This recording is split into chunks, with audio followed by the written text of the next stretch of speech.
20th multi union milestone event. তখন ভাবলাম যে এটা তো থিম সং তো একটা হতেই হয়, তো থিম সং ছাড়া এই ইভেন্ট সাকসেসফুল হবে না। তখন থিম সং এর একটা ভাবনা শুরু, সেই ভাবনাকে যারা রূপায়ণ দিল তাদের আমি এই স্টেজে চাইব। কোচ আছে, আমি আছি, কিন্তু একজনকে ছাড়া এই থিম সং অসম্ভব ছিল সম্পূর্ণ হওয়া। আমি তাকে ডেকে নেবো স্টেজে, বিপ্লব। বিপ্লব ব্যাপার আর কি। আমরা মানে খুব হ্যাজাচ্ছি না হয়তো, মানে একটু বলি আমরা পুরো আমাদের 12 বছরের জীবনযাত্রা এই স্কুলে কি করেছি সেইটাকে একটা কবিতার মধ্যে তুলে ধরতে চেয়েছি। তো সেইটা যখন এলো তারপর সেটাকে গান করা গেল না। তারপর হঠাৎ করে কোথা থেকে আবির্ভাব হলো বিপ্লব, এবং তখন জানতে পারলাম 30 বছর বাদে যে বিপ্লব একজন পরিপূর্ণ কবি। এবং সেই তখন আমি শান্তনু কোচ এবং বিপ্লব মাল্টিপল কনফারেন্সেস তিনজনে তিনটে জায়গায় বসে সম্পূর্ণ রিমোটলি গানটাকে ফরমেশন দিলাম। সুর তৈরি হলো স্ক্র্যাচ থেকে গাওয়া হলো। তারপর সেই মানে যেটা লিপিবদ্ধ করেছিলাম পুরো 12 বছরের ঘটনাবলী, সেইটাকে একটা গানে রূপান্তরিত করলো বিপ্লব। অসাধারণ কৃতিত্ব বিপ্লবের, এবং please give him a big hand, very big hand. আর এই গানটার সুর হচ্ছে কোচ শান্তনুর স্ক্র্যাচটা যখন প্রথম পাঠিয়েছিল আমি জাস্ট মনে মনে বলেছিলাম ওয়াও, মানে I was privileged to sing this. এবং আজকে সুখবর হলো, আজকে সকালবেলা আমরা দীর্ঘক্ষণ এই প্রথমবার তিনজনে একসাথে স্টুডিওতে রেকর্ড করলাম। এখনো রেকর্ডিংটা সম্পূর্ণ হয়নি, হয়তো এক সপ্তাহে সেটা সম্পূর্ণ হবে এবং আমরা অফিসিয়ালি আমাদের থিম সং রিলিজ করতে পারবো। সেটা অবশ্যই একটা ভীষণ তৃপ্তিদায়ক অনুভব। তো এরপর আর বেশি সময় নেব না, 3-4 মিনিটের আমরা শুরু করব।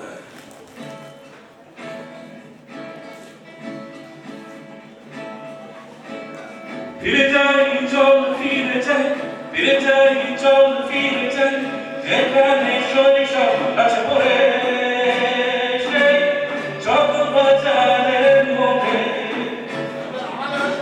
ফিরে যাই চল ফিরে যাই, ফিরে যাই চল ফিরে যাই, যেখানে শৈশব আছে পড়ে সেই চক বাজারের মধ্যে।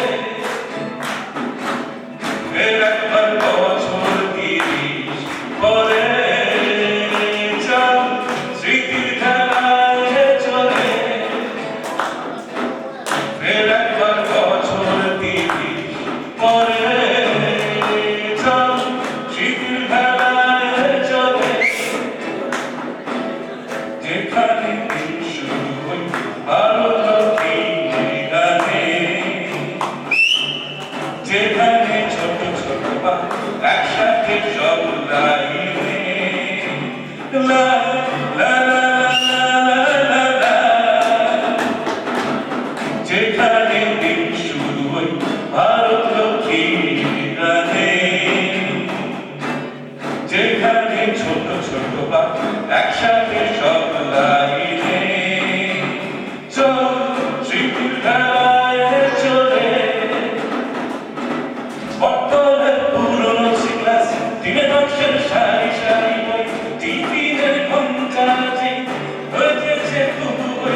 যে যার মগ্ন জীবন তবে তার সেই পথা ব্যস্ত চৌরাস্তার এক ছুটে স্কুলের মা কাকে নিয়ে কোনো তবে তার সেই পথা ব্যস্ত চৌরাস্তার এক ছুটে স্কুলের মা কাকে নিয়ে কোনো ফিরে দেখি স্কুল বাড়িটার দিকে খুঁজি আমি শৈশবটাকে ফিরে দেখি বাড়িটার দিকে খুঁজি আমি শৈশবটাকে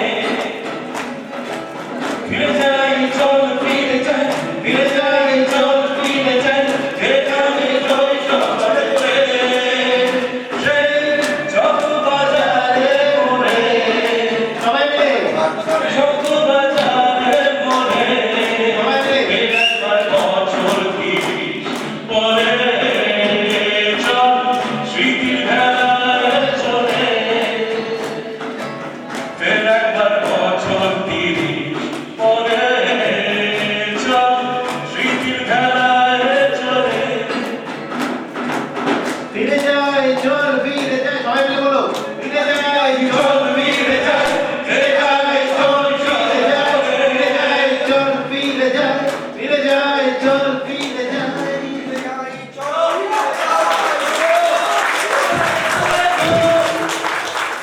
রিয়েলি আমরা সেখানে ফিরে গেছি বুঝি না আমরা কি আগে সে পুরোনো দিনে ফিরে গেছি একটু জোরে থ্যাংক ইউ আমাদের থিম সং আশা করি প্রত্যেকের ভালো লেগেছে আর যারা আজকে আমাদের সঙ্গে আমাদের সহকর্মী এবং আমাদের নেক্সট জেনারেশন আমরা খুব খুশি যে আজকে আমাদের শৈশবকে তাদের সঙ্গে পরিচয় করাতে পারছি এটা আমাদের শৈশব আমরা এইভাবে এতটা আনন্দ করে আমাদের ছোটবেলাটা কাটিয়েছি এই সেই জায়গাতে এই স্কুলটাতে উই আর লাকি আমাদের এই ব্যাচটার জন্য আজকে আমরা ফিলিং প্রাউড ফর দ্যাট যে আমরা 91-93 ব্যাচটা আজকে এইভাবে আজকেও এইভাবে আছি থ্যাংক ইউ এভরিওয়ান আমরা খুব আবেগ প্রবণ হয়ে পড়েছি আজকে ভীষণ ভাবে আবেগটা কোথা থেকে যে চুলিয়ে বারবার এসে যাচ্ছে বলে কি বোঝাতে পারবো না। কিন্তু আবেগটা আজকে যেন কোনো জায়গায় কোনো বাদ পাচ্ছে না খুব আনন্দ লাগছে অনেক আনন্দ লাগছে খুব আনন্দ লাগছে খুব খুশি লাগছে কিভাবে বলবো জানি না জয়ন্ত আবেগটা তুই বলে যা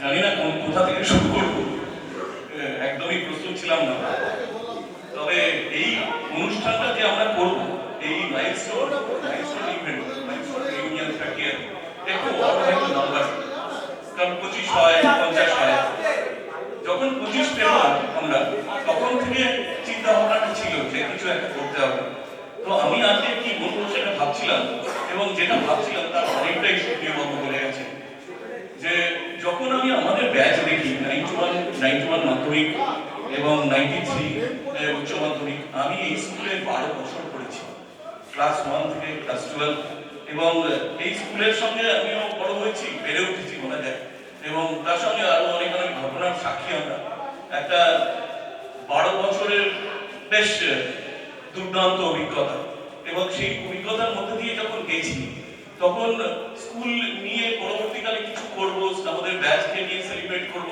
এই পরিপক্কতা হয়তো তখন আসেনি পরবর্তীকালে দেখলাম যে আমাদের এত ডাইভার্সিফাইড গ্রুপ এত বিচিত্র এবং প্রফেশন ওয়াইজ যদি দেখেন এই 91 ব্যাচ এবং এই 93 ব্যাচে ওদের প্রত্যেকটা প্রফেশনের লোক আছে এবং তারা তাদের প্রফেশনকে গর্বিত করছে এবং তারপরে যখন আমরা আমাদের নিজেদের ডেইলি লাইফের বাইরে এসে নিজেদের মধ্যে একত্রিত হচ্ছি আলোচনা করছি বিভিন্ন বিষয় নিয়ে তখন এক অদ্ভুত মিশ্রণ তো এই জিনিসটাকে আমি চিরকালই ভীষণ এনজয় করেছি এবং এই অভিজ্ঞতাটা বলে বোঝানো যায় না। তো এইটা যখন আমরা নিজেদের মধ্যে করছিলাম তখন মনে হচ্ছিল যে এইটাকে উদযাপন করা দরকার। এই বন্ধুত্ব, এই একাত্মবোধ এবং এই একটা কারণে এত লোকের একসাথে হওয়া এবং দেশ বিদেশ থেকে লোকের কমিটমেন্ট দেখে এবং এখানে আসা, দেশের বিভিন্ন প্রান্তে ছড়িয়ে ছিটিয়ে থাকা আমাদের ব্যাচের বন্ধুরা যাদের সঙ্গে দেখাই হয়নি, অনেকের সঙ্গে 30 বছর দেখা হয়নি, তাদের এই উপলক্ষে আসা এটা ভীষণ তৃপ্তিদায়ক অনুভব।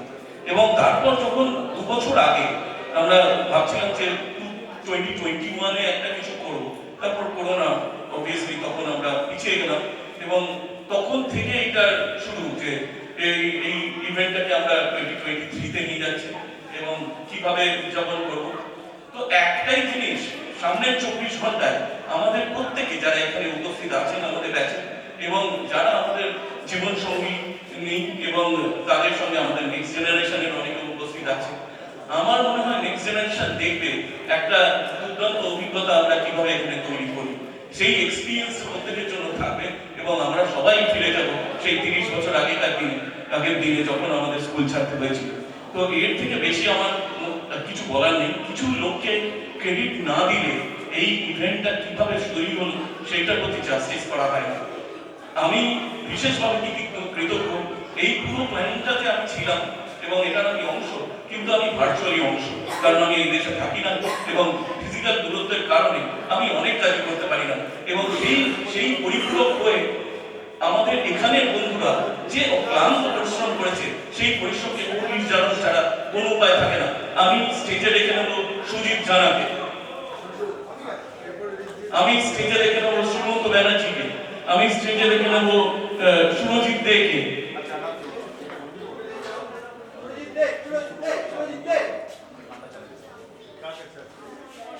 এবং আমি হয়তো আমাদের পুরো ব্যাচকেই ডেকে নিতে পারি। আমি স্টেজে ডেকে নেব সুকান্ত সাহাকে, please come on the stage.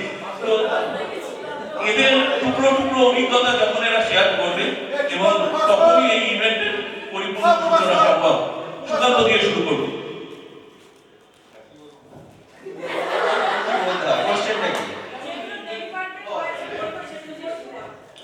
এই ইভেন্টটা করতে যেটা দেখলাম, অনেক বন্ধুই আছে যাদের সঙ্গে গত 30 বছরে কোনো যোগাযোগ হয়নি। তারা কোথায় আছে, কিভাবে আছে কিছুই জানতাম না। তো স্কুল থেকে একটা লিস্ট বার করা হলো যে 91-এ কারা মাধ্যমিক দিয়েছে আর 93-তে কারা কারা ভর্তি হয়েছে। তো সেই লিস্টটা পাওয়ার পর বেশিরভাগ নামগুলোই মনে পড়লো, 2-3টে নাম আছে যেগুলো মনে পড়লো না, সেটা অবশ্যই স্বীকার করতে হবে।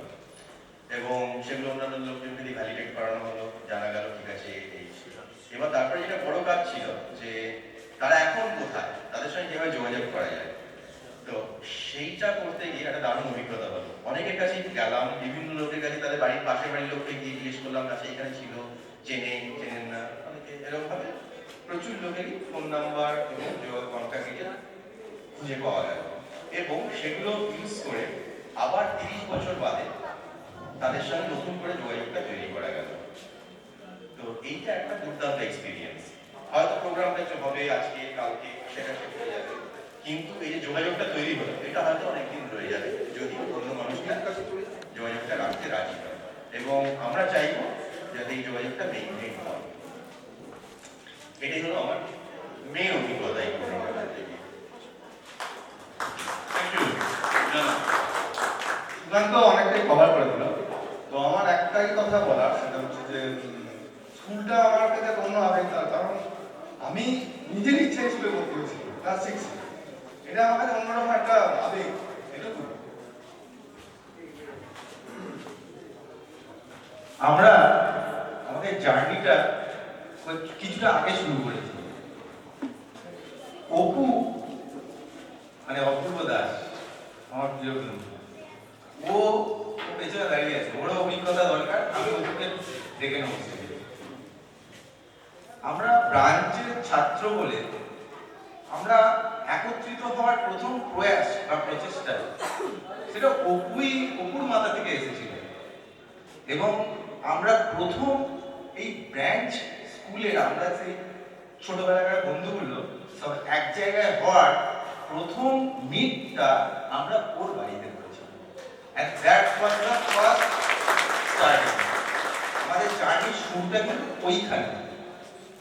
এইভাবে টুকটুক করে আমরা আমাদের এই তোর পরিচিত ও ছিল না, এই তোর সঙ্গে ওর যোগাযোগ ছিল না, এই ওর সঙ্গে একটু যোগাযোগ করতো, দেখ তো ওর কি খবর, এরকম খবরাখবর করতে গিয়ে আমরা কিছুটা আনন্দও পেয়েছি। আবার অনেকের বর্তমান অবস্থা, শারীরিক কারণ, কেউ হয়তো আমাদের সাথে নেই, আমরা সে কথাটা জানতাম না, কার মাধ্যমে জানলাম, সেগুলো যেমন ব্যথা দিয়েছে মনে, আবার একসাথে ফিরে পাওয়ার আনন্দটাও পেয়েছি। তা আমরা প্রথম একটা পিকনিক করলাম, সেটা আমাদের মানে প্রিয় বন্ধু শঙ্কর সেবক, ওর চাঁদমালাতে প্রথম বছরে আমাদের সেবারে কোভিডটা জাস্ট ওভার হয়েছে, মানে তখনও কোভিডের রেস্ট্রিকশন হতে, তা আমরা সেই পিকনিকটা করলাম, খুব আনন্দ পেলাম। সেই স্কুলটাকে যখন ফিরে পেয়েছি, এরকম একটা মানে এতে আমি একটুখানি ইমোশন ধরে ফেলছি, সরি, এক্সকিউজ মি। নেক্সট পিকনিকটা আমরা করি, এর মধ্যে আমরা ছোট ছোট আরো অনেক মানে একত্রিত হই, যেগুলো শঙ্কর সেবকের বাড়িতে হয়। লাস্ট ইয়ারে আমরা একটা পিকনিক করেছিলাম, সেখানে সবাইকে একসাথে পেয়েছিলাম। তারপর আমাদের প্রিয় বন্ধু জয়ন্ত, ওর মাথা থেকে প্রথম এলো যে আমরা 30 বছরে পদার্পণ করেছি, 91, 93 এইভাবে। হ্যাঁ, আরেকটা জিনিস আমি মিস করে যাচ্ছিলাম, প্রথমে আমরা 91 দিয়ে ভেবেছিলাম, তারপর বলা হলো যে না, তাহলে 91, 93কে কম্বাইন করে ভাবা হলো, তাহলে আমাদের সমস্যাটা একটু বাড়বে। তাই এইভাবে ও প্রথম বললো যে একটা ইউনিয়ন করা যাবে আমাদের স্কুলের প্রাঙ্গণে, আমাদের স্কুলের মধ্যে সেটা করা যাবে। শুনে আমার তো খুব উৎসাহ, আমি ছুটে গেলাম। আমাদের জয়ন্ত রায়চৌধুরীর সঙ্গে বর্তমান ডিআইসির খুবই ভালো সম্পর্ক, সেই সূত্র ধরে আমাদের প্রথম স্কুলে পদার্পণ করা এবং ওনার কাছে অনুমতি চাইতে, তারপর তো আস্তে আস্তে আজকে আমরা সেই কাঙ্ক্ষিত দিনে উপস্থিত হয়েছি এবং আমরা অত্যন্ত তৃপ্তি পাচ্ছি, ভালো লাগছে, প্রত্যেককে ফিরে পেয়েছি নিজের কাছে। আবার এই জিনিসটার পুনরাবৃত্তির আশায় অপেক্ষায় ধন্যবাদ।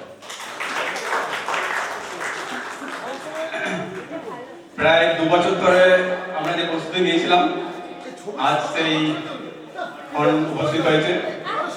আমরা প্রথম আমরা যে অ্যাডমিশনটা নিয়ে গেছিলাম আমরা দুজনে এই অনুষ্ঠানের জন্য, তখন থেকেই একটা মনের মধ্যে আবেগ ছিল যে গ্রামের প্রোগ্রামটাকে সঞ্চালন করা যায়। আজকে সব 20 বছর বাদে সমস্ত বন্ধুদের দেখে খুব ভালো লাগছে, যারা বিশেষ করে যারা হুগলির বাইরে থাকে, অনেকে দেশের বাইরে রয়েছে, তাদের সবাইকে একসাথে আমরা পেয়েছি।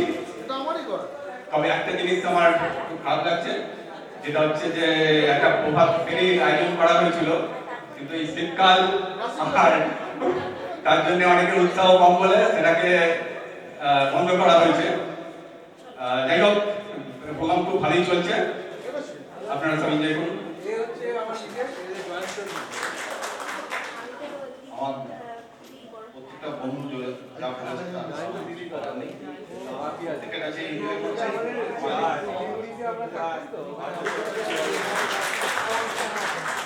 এরপর আমরা আমাদের পরবর্তী অনুষ্ঠানে চলে যাব মাইক শঙ্করের কাছে। যে আবেগের কথা বলছিলাম, যেটা সুন্দর এই আবেগটাই আজকে আমাদের কাছে বড় সম্পদ। হয়তো বা সারা জীবনে আমরা কেউ 50 আসেনি, কেউ আমরা এখনো 50 আসেনি, 50 সবাই আশেপাশে, এই 1-2 বছর বাকি সবাই হয়তো 50 পৌঁছে যাবে।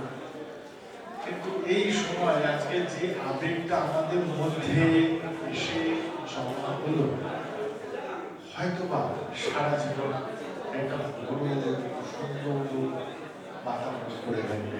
আচ্ছা, সামনে এসে গেছে, স্টেজে এসো। সামনে চলে এসেছে আমাদের বন্ধু শ্রেয়ান ভৌমিক। শ্রেয়ান হচ্ছে আমাদের সেই নেক্সট জেনারেশন, আমাদের ক্লাসমেট নবারুণের ছেলে। নবারুণের নিকনেম কার কার মনে আছে? নবারুণের নিকনেম কার কার মনে আছে? এটা হচ্ছে নবারুণের নিকনেম। ওর ছেলে আমাদের সামনে আবৃত্তি করে শোনাবে। আপনারা সবাইকে আশীর্বাদ করুন, উৎসাহ করুন। নমস্কার, কবি প্রমোদ বসু আমার কথা। আমায় আপনি চেনেন, আমি অনুজ প্রতিম দাস। আসল বয়স 5, কিন্তু স্কুলে 6 ক্লাস। আমার সবে 1, তবে মিসের সংখ্যা 4। সকাল সন্ধ্যে দুজন, সপ্তাহে 4 বার। পড়তে হয় 5টি বিষয়, 5 ঘন্টার চেয়ে বেশি। মা বলেছেন সাহেব হতে, বাবার শিক্ষা দেশি। পড়াশোনা ছাড়াও আমার অজস্র কাজ হাতে। হিসেব কষে দেখলে আমার ঘুম হয় না রাতে। মায়ের ইচ্ছে ক্রিকেট শিখে সচিন হয়ে উঠি। বাবার স্বাদ পূরণ করতে দাবায় কাটে ছুটি। কাকার ভীষণ ইচ্ছে আমি রবীন্দ্রনাথ হই। তার প্রতিজ্ঞা ভাইফোঁটাকে লিখতে শেখাবই।